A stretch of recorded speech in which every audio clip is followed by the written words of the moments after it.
gangs right now who are raining terror on Wananchi. This is what we're discussing. In a moment we shall hear from the minister himself who gave a press conference regarding this insecurity matter. And also we shall be looking at this gentleman who is back as the Prime Minister of Israel. This is King Bibi, bringing up Bibi, why Israel keeps going back to Netanyahu. We shall just briefly look at that. And also we shall follow up with what happened recently on the Financial Times. We had that splash yesterday. Taiwan tensions overshadow Biden and Xi's push to improve relations. 3.5-hour meeting. Stances on island underlined. Pledge to keep channel open. And this is, of course, trying to talk about the relations between China and the US, which has been frayed for the longest time. And this, for a long while, they came face to face. Now, is the US kowtowing to China, or is China kowtowing to US? Have they found that they need each other? They cannot move on. They like two peas in a pod. When it comes to development, you need each other. So the usurping of powers here, or the power play that we've seen occupying the gallery right now, maybe that will taper off. That's the question we need to ask our panelists this morning. We continue pace with the conversation, and this is what also Irungu Hilton was talking about on the front page all the time. We are looking at Qatar and the World Cup, but what did it cost for the stadium? The dangerous game. Thousands of migrant workers died preparing Qatar to host the World Cup in an overheating world. That's just the beginning. A story there by Erin Baker inside the latest edition of the Time magazine, right? Even as we're going to celebrate and play at the World Cup, most people also, it is at a cost of people dying as far as migrants are concerned. We take a look at this, but before we head there, let's just listen in to what the minister had to say, and we wrap up on the insecurity issue here in the country.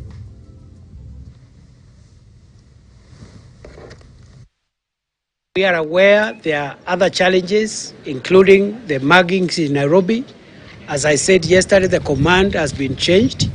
Over and above the command, part of this meeting was to discuss how to make Nairobi safer in the shortest time possible, and therefore Kenyans can go about their businesses. Nairobi will remain safe. The IG is in total control of the command of the service. The minister will continue to support with providing the policy space for which the IG and his team of officers will operate to deliver. All right, that is the sentiment from the Interior Ministry in regard to security issues right now. I think we belabored the point. Any of you wanted to just maybe finish up on it, then we move on. I'll give it to you, Irungu Hilton, briefly. So I think three thoughts that came out of the interaction and the speeches by both the Cabinet Secretary and also by the Inspector General.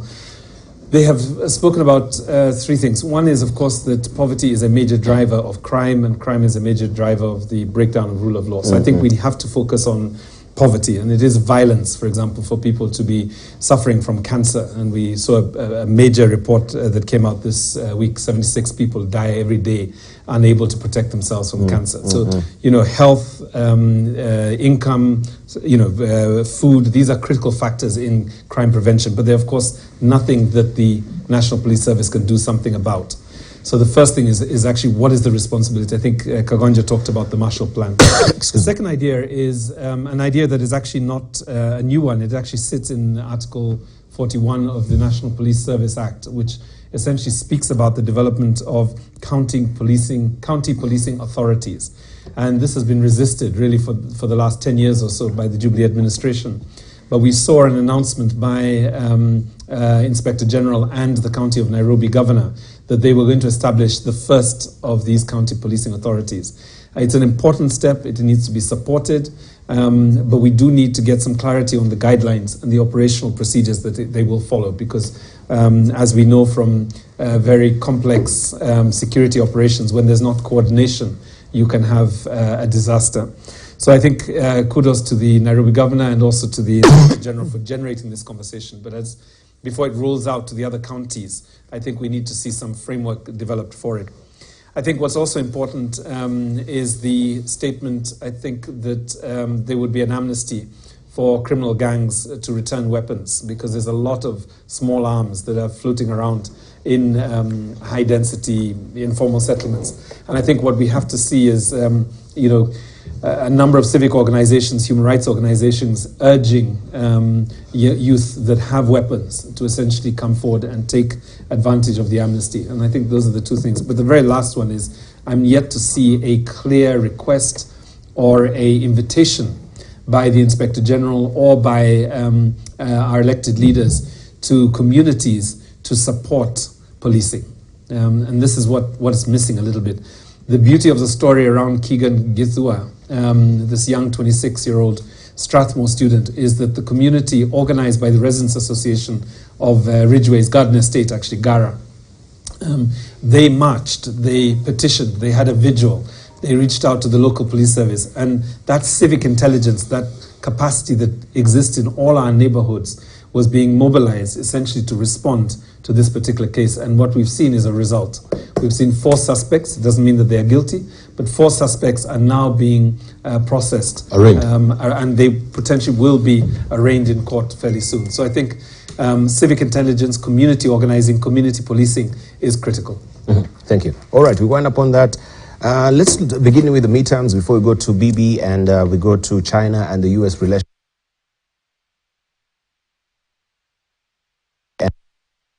His presidency, but we can try and see the Trump effect on these midterms, how it has really fared, how the midterms diminished the Republicans' party. This is the sub-headline on the front page of The Economist, the recent copy, the Trump effect. You've been doggedly following this midterms yourself, Dr. Hassan Kanenje. Dibal, have you ever failed an exam and somehow you think you actually passed because you're expecting an E but you got a D minus? That is the story of the midterms, especially so far as the Democratic Party is actually concerned. Democratic or the Republicans? No, Democratic Party. Democratic, okay. Because they lost the House. They lost the House, yes, indeed, yeah. But they feel that they won because they expected... Has that been called yet, the House of Representatives? Is it still there? Yes, they've lost. They haven't called, but there is no possibility they're going to win. The other guys already have 215. They need only 3 to go. And the states As of last night, it was 1 to go. But it hasn't been called yet. Huh? And it hasn't been called. Which one? Was it one for the Senate? No, the House. For the House. Yeah. And also there was 1 for the Senate as well. Yeah, no, the Senate is done. That is done. That is done. After they survived, Nevada, Arizona, and Pennsylvania with, I think, less than 1 percentage points, they're pretty much win because Kamala Harris is the tiebreaker in case the runoff in Georgia goes Republican, for instance. And right now it looks like it'll still go Democrat. So, However, they're actually going to lose the House. Even Joe Biden admitted, that we've lost it. So we expected they were going to lose the House, but there was an expectation that we were actually going to lose with a larger margin. Now, interestingly, many of the candidates who are supported by Donald Trump lost, especially in important states. Arizona? Yes, yes, even Pennsylvania. Dr. Ozzie, for those people who used to watch Dr. Ozzie, was meant to have been the first so-called Turkish or Muslim senator. He lost. In U.S., he lost terribly. So I was very happy about too. Yes, yes, yeah. But what that does... So that really tells you, your popularity here on TV, you cannot really translate it out to the votes. No, you can't. Obama made a joke in Arizona the other day when he was campaigning. He says, well, you've seen what popularity on TV can do when people get into, into government, referring, of course, to Donald Trump. But what that has done is actually has reduced and lowered the stocks of Trump. Yep. And nowhere else but on Fox News that they've actually been literally hammering down on him for having contributed to this kind of extreme positions that has led to what is unprecedented in U.S. history in, I think, the last 40 years. The party in power always gets punished in midterms. This time they didn't. Always. In 2010, Obama called it a shellacking. His party got destroyed. This one, the so-called, the predicted red wave, did not exactly come Yes. However, 184 Trumpists are still could still got elected in Congress. Right. 184 of them. 184. Yes, 184. And so That's terrible. this is worrying. It's worrying. It's worrying. But to the extent that statewide elections have not translated in the manner in which, for instance, those district and congressional elections have, it provides some hope that overall, because now when it comes to 2024 in competitive elections, chances are then Democrats may end up carrying those states, which of course going to determine who's going to be in power. In fact, for the first time now, Democrats feel energized to have Joe Biden run for 2024, right, because they were actually seriously considering having someone else, run in 2024 because they thought perhaps he just did not have it. His approval ratings are extremely low, as we speak. The economy has taken a beating, and that hasn't helped them. Now, what does this mean to U.S. foreign policy? That is where things are different. Now, the president generally of many countries, apart from a few like Israel or stuff like that, they determine what the foreign policy is going to look like. However, the Congress still controls the purse. And so to the extent which, for instance, the U.S. can engage in certain parts of the world or undertake certain programs, it's also going to depend on agreement or at least the consent of Congress. Unfortunately, the incoming Speaker of U.S. Congress is actually a copy of Newt Gingrich. It's called McCarthy. He's an extremely right-wing radical person. So there's a likelihood there's going to be a gridlock for the next 2 years until 2024, when Democrats perhaps then hope to take back the House, because the redistricting in 2010 did not favor them, and now they're paying for it. And that is why this talk of redistricting the country again to create ethnic fiefdoms in Kenya, I think it's not something that is very healthy for the Republic. Indeed. Is there any remote connection to McCarthyism with the current McCarthy? It's very possible. It's very possible. Okay. Let's hear from Well, I want to be controversial because I think I like it when we look at a Kenya-centric, Yes. a Kenya-centric view of what is happening there. And my question is, how have we benefited, for example, from the triumph of the Democrats in the U.S. as a country, as Kenya? Now, the theory goes, and I 100% agree with it, that unfortunately, the guys that are hated in the West tend to be the ones who benefit us in Africa. When the Tories are in office, we gain enormously here. When the Democrats are in the office, we don't gain. It is when the Republicans are in the office that countries that are particularly in Africa make major gains. Trump was perhaps the worst American leader you can have. And for Africa and the African diaspora, his rhetoric and vulgar way of articulating African issues did not go down well with anybody. But Kenya made a whopping benefit, which is now being rolled back, I dare say. For the first time, our airplane landed on the Western Hemisphere as a free jet. We had the maiden flight from Nairobi to Washington. New York. For the first time, to New York and Washington. Now we can fly freely there. We never had to do that for almost 5 decades. Never mind our relationship with with Reagan, with the George Bush, and his Jimmy Carter and the predecessors and everybody else. Under Trump, we went to Washington. Second, for the first time, we considered having bilateral relationship with the United States as an independent state, sovereign, recognized as we are as Kenyans. And we started negotiating it. It has been rolled back. We don't even know its future. Yes, there are some things we are talking about, Kenya to whatever trade, this and that. This is just, the idea was that it would become the hub of manufacturing here and exporting to the United States because we were to get an exclusive market. It's a bilateral. We have that with Britain, but we've lost it to the Americans because of this. Obviously, Uhuru Kenyatta had the first state visit with the 21 gun salutes, which we never had. I remember the botched trip by Moi in the 1980s, which led to the death of Robert Ouko and whatever happens. That was the last time we ever had a serious visit, and that was never considered a state visit. It was simply a briefing, or I don't know what they call it. But now, solidly, and that was great. For 2 consecutive terms, 2 consecutive years, Kenya was invited to the G7, courtesy of America, the Trump America.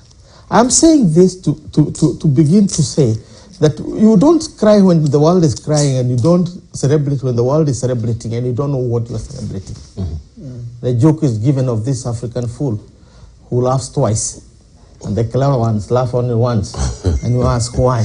Because the foolish one does not know why they are laughing in the first place. And when they go home, because they are shallow-witted, they discovered why the others were laughing, and now they start laughing for the second time. You shouldn't laugh twice. You should only laugh once. Oh, why do I say so? Please, let us hold America to account to recognize that we also have interests that must be served. Yes. And that those interests are about our people. Therefore, when they do what they are doing, we are taking the scorecard. We had a wonderful, wonderful scorecard under Donald Trump. He called that shit whatever countries or shithole countries, but he didn't shit on us. It's a family program. Don't say that on national television. But that's what he said. That is what he said. That's what he called us. I'm not saying. Well, No, yeah. it's a My family turn. program. This is 9 o'clock. Kids are in school. Did you guys go to school? Do you know where your children are? So I think one of the things that was also remarkable about the midterms is the extent to which the youth vote, and particularly the vote that was aggrieved by the overturning of the constitutional protection for reproductive rights, and particularly for safe abortion, which has been in place for 50 years. But a lot of young people came out and voted because they saw, or they were very concerned by this particular policy provision. And I think that, in a sense, should send a message to us in Kenya that we should vote in our interests. I think this is Kagwanja's point, is that we have to be interest-based in the way that we vote, rather than identity-based, for example. So I think that was particularly important for me. You know, that rolling back of the Roe Wade versus Wade provision, you know, just looking it up again, you know, the figures in terms of mental health of young people in the US between the ages of about 18 and 25, you know, 1 in 3 of American young people have mental health issues, and it ranges from simply lowest self-esteem to acute depression, right?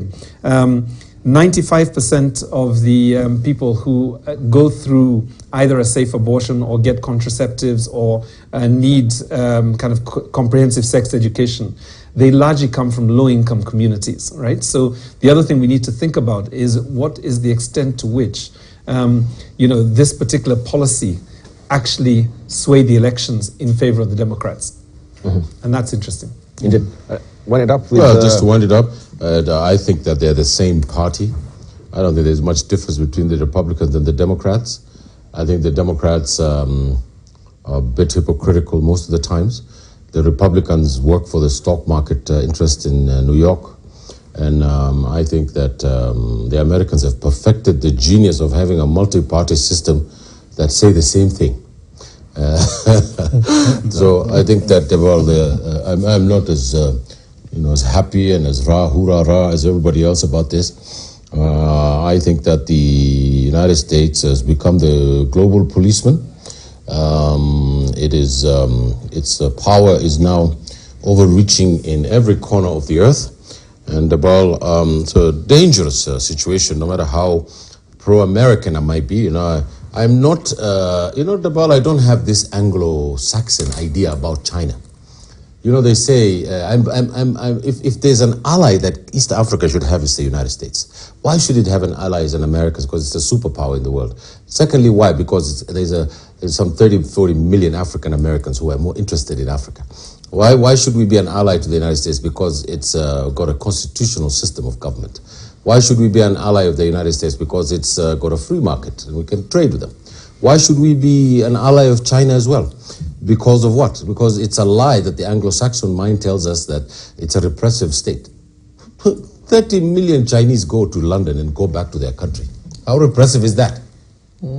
It's just nonsense. You know, this Anglo mind about China being a repressive state. What's this 350 million middle class that's just been developed there? What is this? All these good things. If it was a repressive state, they would be claiming refugee status in Italy. They're going back to their country. But there's no so you know, Deval, this is the mind of the West about China is pure politics, Deval. But I am more aligned to the Americans than the Chinese. But Africa should be non-aligned. You see, this concept of non-alignment has been completely thrown out. We should deal with on issues with both the superpowers now. And Africa should open its borders up and align itself with itself, not with the US or the Chinese. We are an older civilization than they are. So there you go. Thank you. Thank you. And I think also you mentioning China, that one really acts as a segue to our next discussion as well. Just briefly, just also looking, taking a cursory look at what really happened from this particular meeting. This is what is on the front page of yesterday's Financial Times. Taiwan tensions overshadow Biden and Xi's push to improve relations. I'll just read an excerpt of it, of what it says here, so that you can just get an understanding of where we are coming from. If my director would just speak it up there. Joe Biden and Xi Jinping used their first in-person meeting, it says, as leaders. It's my turn. To signal, let me try and zoom in, we can see, to signal a desire to strengthen US-China ties after relations between the two powers plunged to a multi-decade low. With Taiwan tensions hanging over the meeting, the two leaders agreed that senior officials would, quote-unquote, maintain communication on a range of transnational issues, including climate change, global economic stability, and food security. A White House assessment of the meeting said this. The U.S. president added that Antony Blinken, Secretary of State, would visit China for talks. At a news conference after the meeting, which lasted 3.5 hours, Biden said he told Xi that U.S. policy on Taiwan had not changed at all, and that Washington remained committed to a peaceful resolution of tensions. But White House said that Biden had raised concerns in private with Xi about China's increasingly aggressive actions towards Taiwan. Now, the Chinese Foreign Ministry said in a statement that Xi warned Biden that Taiwan was at the quote-unquote very core of China's core interest, and that the issue was the first red line that must not be crossed in China-US relation. But Biden said he was not looking for conflict and that he wanted to manage US-China competition responsibly. He also stressed that there need not be a new Cold War. That's just up from there. And this is just coming closely after the launch of the U.S. national, what was this strategy again? Security strategy. U.S. national security strategy, I think last week. We shall look at that as well, briefly. Well, you know, Debal, the American pivot in Asia, if you look at it at a map, you'll be stunned. The Americans have military bases right across the Pacific. It's quite shocking if you see it from a geographical point of view, including Japan, which is next door to China. It has the same pivot in Europe, and it has the African Central Command. So the world, when you stretch it out about, the American military bases are like this all over the world. Now, you see, the American economy, is about $30 trillion. The Chinese economy is about half that. And the Americans have technological ingenuity that they have not yet put on the market that, just like the computer. Remember when they used to make all this noise about Japan and their cars and their electronics? And then suddenly the Americans came with a computer. Suddenly they came up with Star Wars, you know. So the capacity of the American economy to produce innovation is not because it's smarter than everybody else, because 80% of Africa's intellectuals work in the US, from the technology field to the economic side to the political, whatever. 6 state legislators and 1 congresswoman from Africa have been elected. 6 Somalis from the Somali Republic next door, who were there as refugees, have been elected as state senators. They're going to be senators in the next election. And the other lady who's in the Foreign Affairs Committee has been sent back by Minnesota, back to Congress. The American system is slowly and surely changing, as Dr. Hassan here can testify to. But the US is also a hegemon. China is not. What is a hegemon, Debal? When you have military power, when you have economic power, when you have intellectual power, when you have linguistic power, and very critically, cultural power. Do you know what cultural power is? Big Mac, pizza. Debal. Cultural diplomacy. Netflix, Debal. Netflix. Dietary diplomacy. Debal, Netflix. Kenya, Kentucky Fried Chicken. Johnny Walker Black.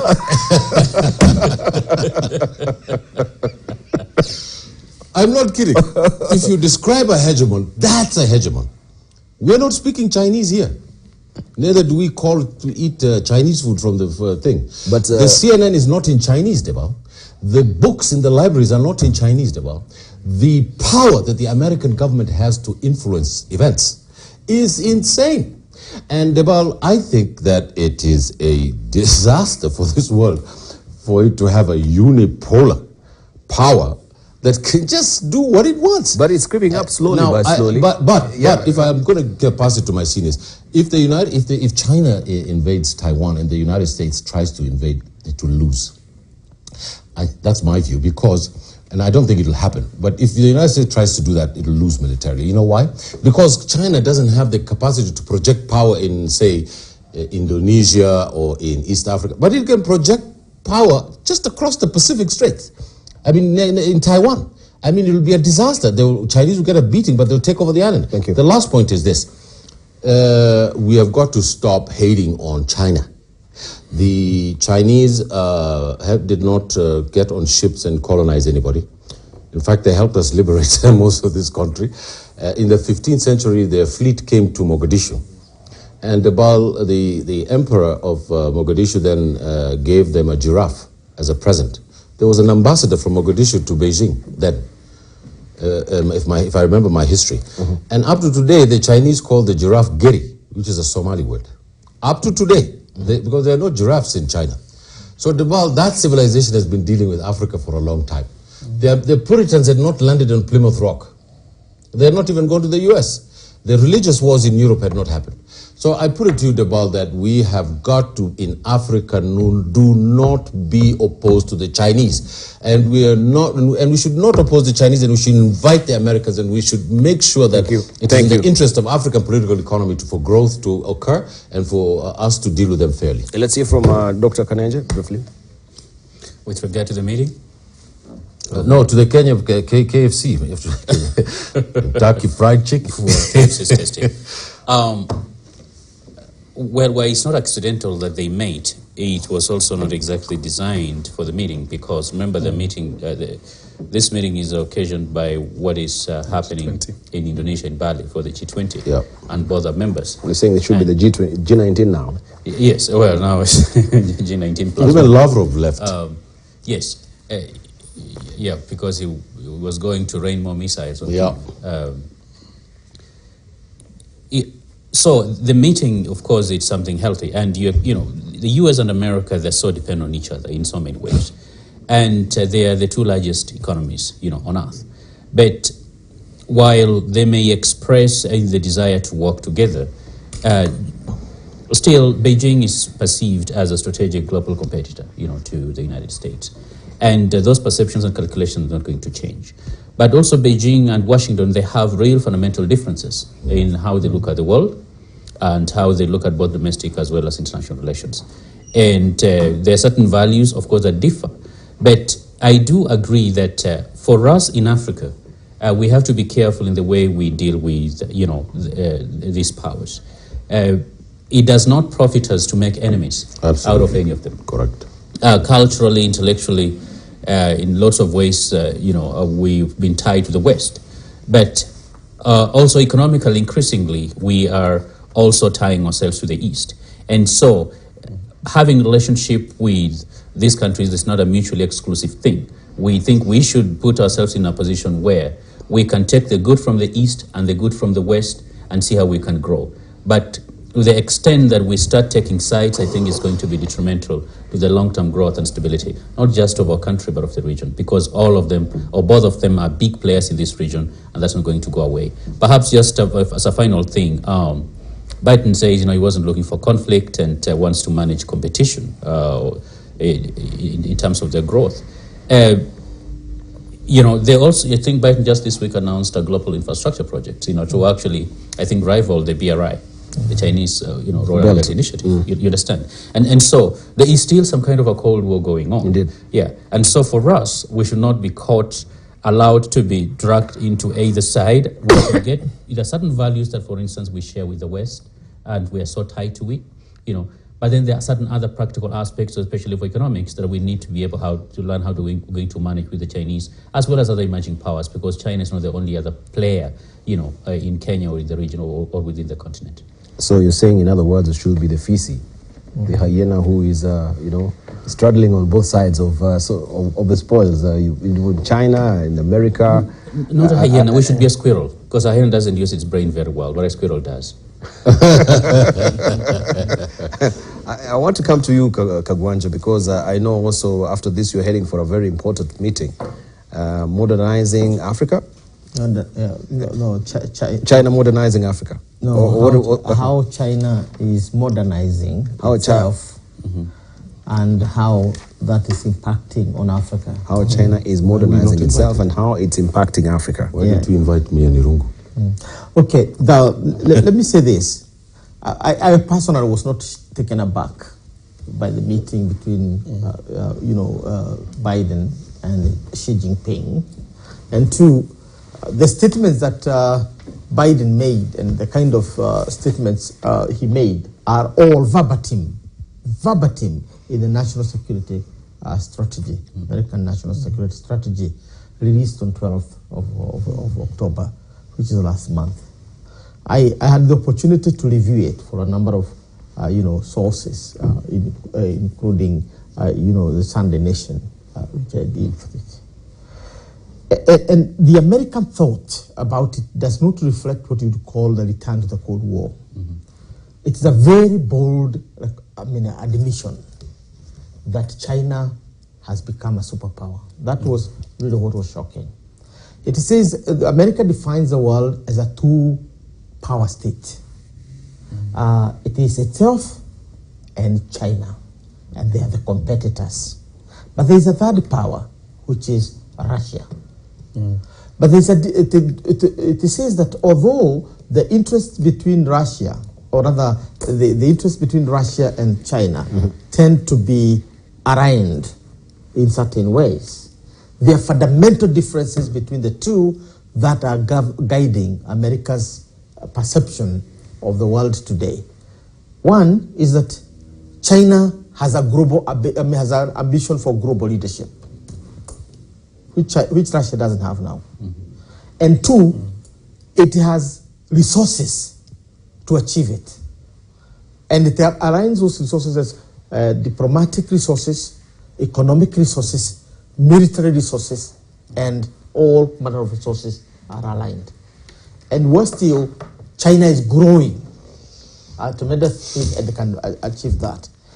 Therefore, China, Russia, the US need to have a very clear policy about,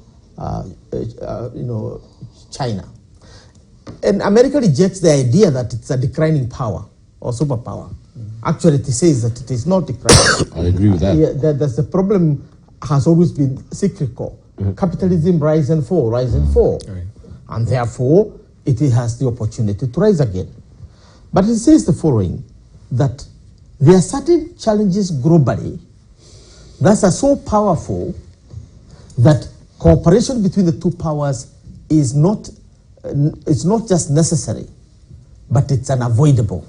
They have to collaborate. And they single out a number of things, from epidemics to global warming to a lot of other things. But at the same time, in the next decade, in fact, the Biden government says the next decade, they have to compete responsibly and put China in its place. Meaning they have to outcompete China. And one of those areas they have to outcompete China is Africa. Because Africa is defined as a sphere of American interests. And therefore, Africa, irrespective of how we want to perceive ourselves, is going to be a new theater. And I remember, I think it's page 49 or something, page 42 is devoted to what they are going to do to ensure that Africa is in its corner in that regard. I have no problem with that, because that's the reality. America is still the superpower. Chinese economy is just a quarter of what America is producing. There's no doubt about that. It's rising, but it's just a quarter. The Chinese themselves have no illusions. In their most recent statement, they have said, well, we have just reached what we can call modernization, or rather development. But they have not realized. So they're waiting for 2049 when they achieve the second centenary goal. The first centenary goal was to deal with the extreme poverty of their people. The second one is now to attain relative modernization. And 2 years ago, Xi Jinping announced to the Chinese that China has reached the modern era. And therefore now it's achieving the benefit of modern era. How can Africa benefit from the new order? I agree with what you said and what Dr. Kanen just said, that we need for the first time to be very conscious of our interests. What is it that we want to achieve? To realize that China has become a superpower by virtually industrializing within less than 40 years. It is industrialization both of the traditional sectors of iron ore and steel and whatever steel making, and technology. Industrialization of agriculture, both. And also exploring new avenues of technological advancement, including production of insulin, synthetic insulin, and so on. So Africa needs to seize the new moment. This time, not to be recolonized. Thank you. But to basically become industrialized. Right, thank Correct. you. I just wanted to ask you a bit on the national security strategy report, because I was reading as well from a very interesting article, reaction to that particular report from the Beijing Review, the latest scoping there, and this is titled Strategic Sleep by Tao Wenzhao. And he says the US President Joe Biden's administration published its long-awaited National Security Strategy Report on October the 12th, according to which the country is now in the early years of decisive decade that will determine the direction of the world and impact the security and prosperity of its people for generations to come. Although Russia poses an immediate threat to the free and open international system, China harbors the intention and increasingly the capacity to reshape the international order. This is what the report said. The US strategy toward China based on the argument that China remains its major geopolitical competitor and the future international order depends on competition with China, which is what you were alluding to, constituted a core part of the report's narrative. Outcompeting China, they ask. The third part of the report focused on outcompeting China and constraining Russia. Although the US showed certain concerns about the conflict between Russia and Ukraine over the past month, it does regard China as the only competitor with both the intent to reshape the international order and increasingly the economic, diplomatic, military, and technological power to do so. The document said the US would outcompete China by investing in the foundation of its strength and aligning efforts with its network of allies and partners, asserting competition with China is most pronounced in the Indo-Pacific. Indo-Pacific strategy was put forward by former US President Donald Trump.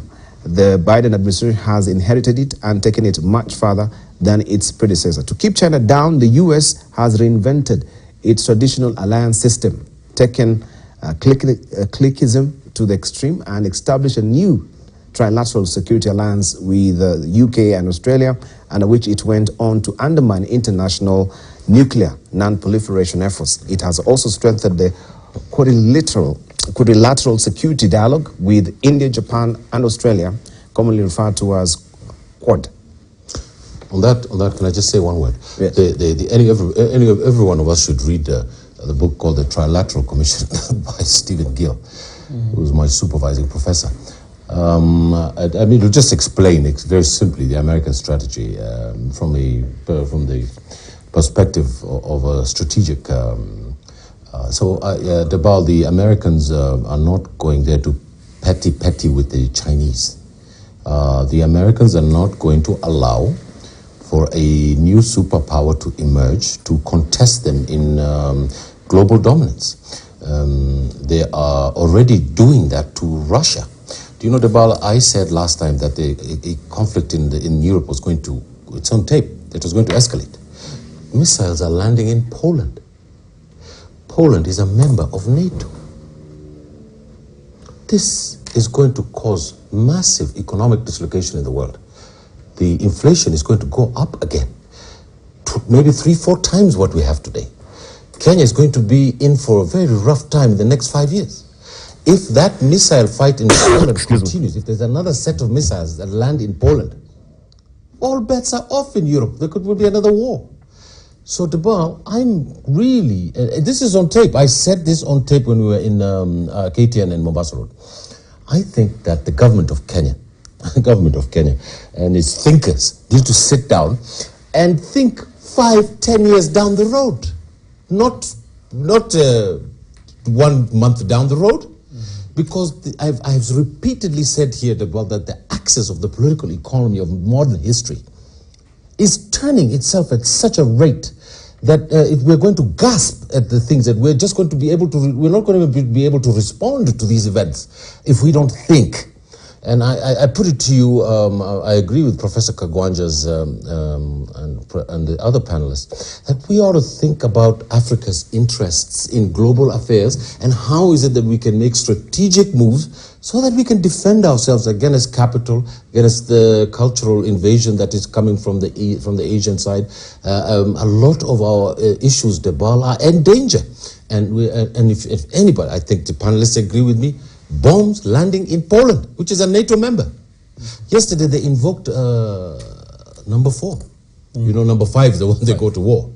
Yesterday they went and sat down and talked about the number 4 thing, which is that we feel threatened. Now, if another missile lands in Warsaw, God help the world. Right, let me just also wrap it up with Rongo Houghton. Looking at China as well with this particular development and what now we can hear from Hassan Kanenja here when he talks about, you know, the BRIC and the other efforts they're trying to put forward.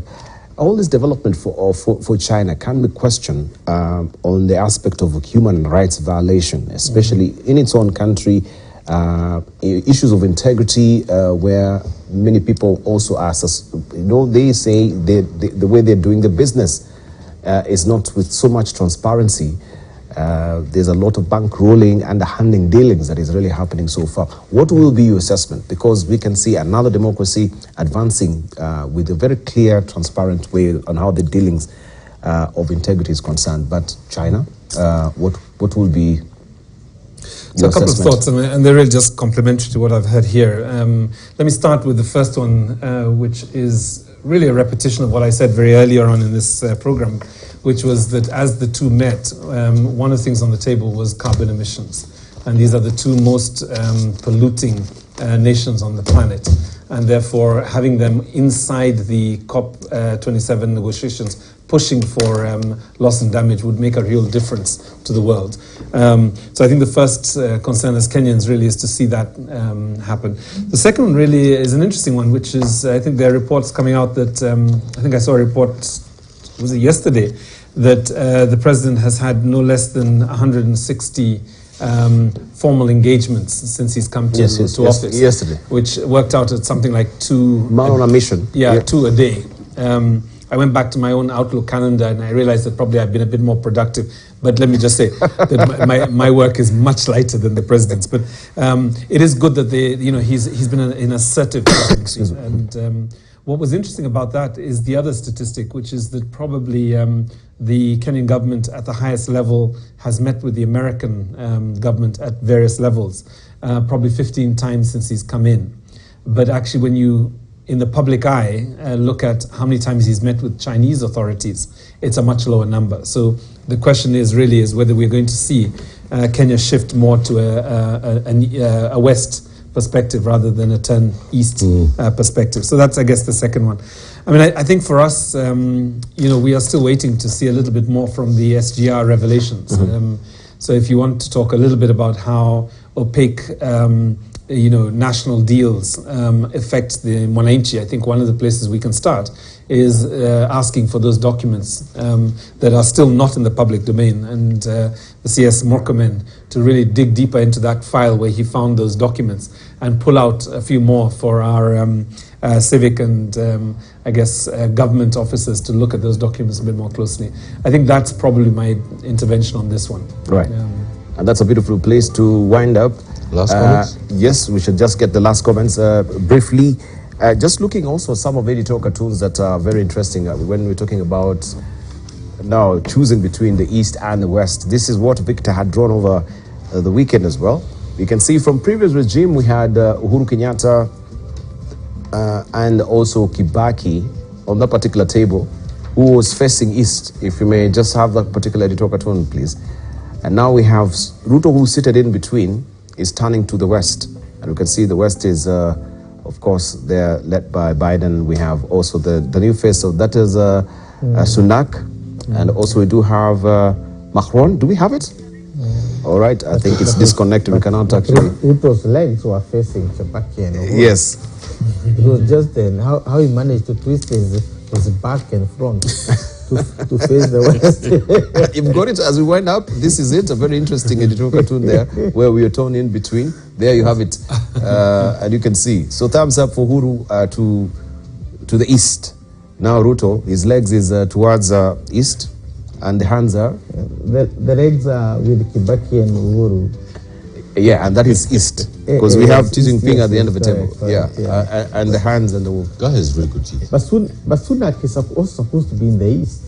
Who? Sunak? Yeah. You mean ethnically or you mean politically? No, not really. It's a V black. Answer, please. It's a V black thing. And then also had a very interesting one yesterday. Yeah, when we're talking about, just a moment, as we're talking about China, we say, Ruto here is saying, I want to remind the world that Kenya is a sovereign, I think we missed a H there, state, my friend. Then we have someone reminding him, Your Excellency, the previous administration sold that to the Chinese too. That is a sovereignty. Right, your closing remarks, Dr. Hassan Kanenje. Briefly. Yes.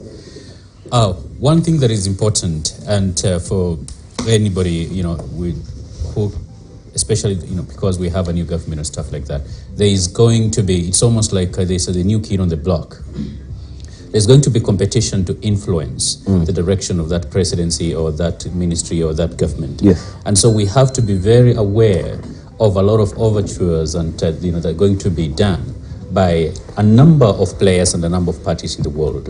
Ultimately, we have to look at the national interest. And so we should not be rushed in making decisions. We should listen to everybody and make the best available decision. But perhaps my last statement, which we didn't talk about in terms of safety, I think before we put lighting on the expressway, we should make sure that actually matatus and border borders can obey traffic lights in this city. Thank you. Great, thank you. Peter Kagonja, briefly. Yes, I think the big thing is that Africa is at the heart of the global scramble for the continent and its resources. Its resources including human resources, which is seen as one of the major. I think Africa needs to win this war for itself. Nobody else needs to win it, meaning Africa has to industrialize like other parts of the world. If it doesn't industrialize, its goose is cooked. Thank you. Honorable Houghton. So my thoughts, prayers with the tens of people who are still under rubble in Kasarani at the Seasons development. Another building has collapsed. Yep. This time we see from the papers that a supervisor was warned by the National County Government and by the National Construction Authority that there were cracks. They did not heed this, and a building collapsed on the heads of people. And I think, we really do need to see criminal responsibility, essentially wielded on the developer and everybody who's involved in that process, and also compensation for those that were hurt during that process. My thoughts are with you today. My comments, Debal, are on northern Somalia. The city of Hargeisa, the opposition, has said that they're not going to recognize the elected leader because he has gotten an extension for 2 years. The Foreign Office here should recall the liaison officer here and ask them to explain what's going on there, because we have thousands of Kenyan workers in Hargeisa. I think this is unprecedented. The region should rein in that military officer for what he's doing in that part of the region. It is not acceptable, and the diplomatic community in this country should call him out for his excesses. Thank you. Thank you, gentlemen. I really appreciate your cordial discussion this morning on a raft of issues regarding diplomacy, foreign policy, and of course security here in the country as well. We are pitched for time. I just want to cross over now for a short break, and then we'll cross over to Mombasa Road, where News Diary is up next to just prime